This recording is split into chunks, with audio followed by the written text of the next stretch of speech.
During the course of a year, more than 260 different species of birds can be spotted along and above the Delaware River. There are a number of reasons why so many birds flock to this region.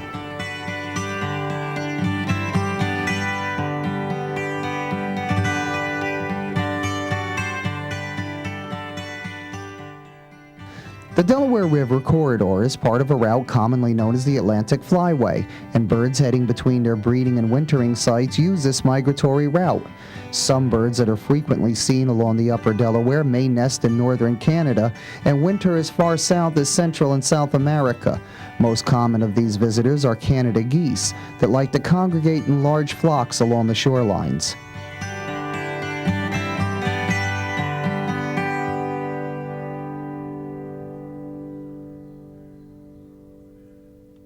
Other migratory waterfowl common to the Delaware include the American merganser, that when startled flees with a combination flap and run across the water.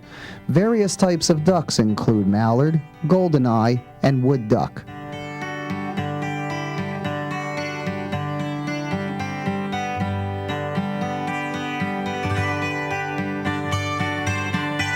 But by far the most impressive bird in the Upper Delaware River corridor is the American bald eagle.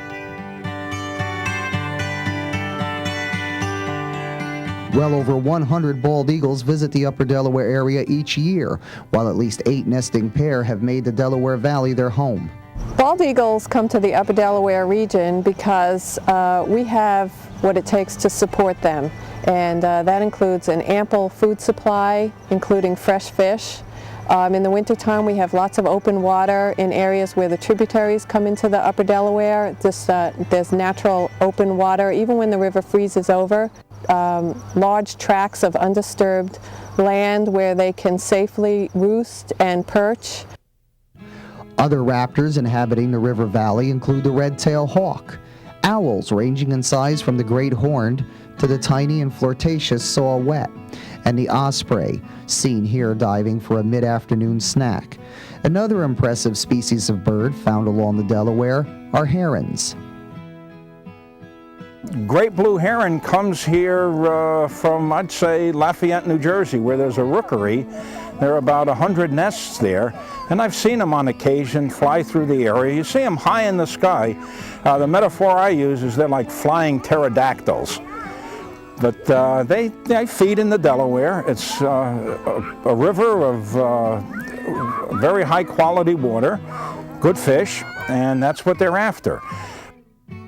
Other birds commonly sighted along the Delaware include the belted kingfisher, gray catbird, Baltimore oriole, and turkey vultures, which because of their size and shape are often mistaken for eagles. Wild turkeys will often wander the shorelines, and bank swallows make their homes by burrowing into the sides of sandy cliffs. But not all wildlife found along the river is feathered. Fur occasionally visits the shoreline in a variety of shapes and sizes, the biggest of which being the black bear.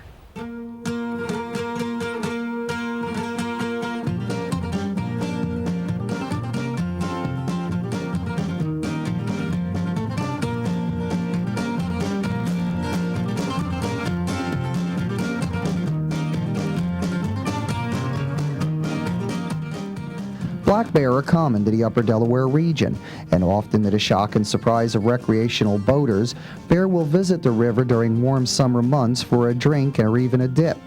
White-tailed deer are also frequently found along the shorelines, and mother deer will bring their fawn to the river for water or to be amused by passing paddlers.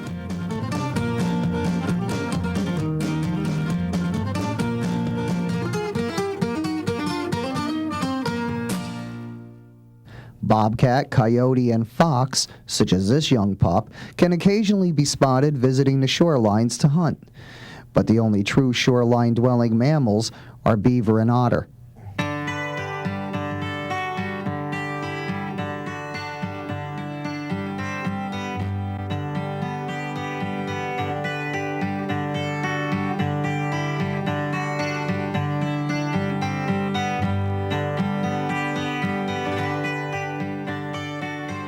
Unless caught at just the right time of day, North American beavers are a rare sight along the Upper Delaware River, but their presence, evidenced by felled trees, chewed sticks, and twig dams, are commonplace. Okay, the North American beaver can most abundantly be seen along the upper and middle reaches of the Delaware River. If you'd like to catch a glimpse of one, come on down to the river when they were most active during dawn and dusk. Despite their signature sharp teeth, beavers are herbivores and survive on a diet of twigs and bark. Otters, on the other hand, are carnivorous, and despite their playful antics, considered by some to be the most proficient hunters along the Upper Delaware River. The river otter, though elusive, can be seen playfully feeding on fish and other aquatic life along the upper reaches and middle reaches of the Delaware River. There's yet another creature who's made the Delaware Valley its home. When we come back, we'll examine the marriage of man and river, for better or for worse.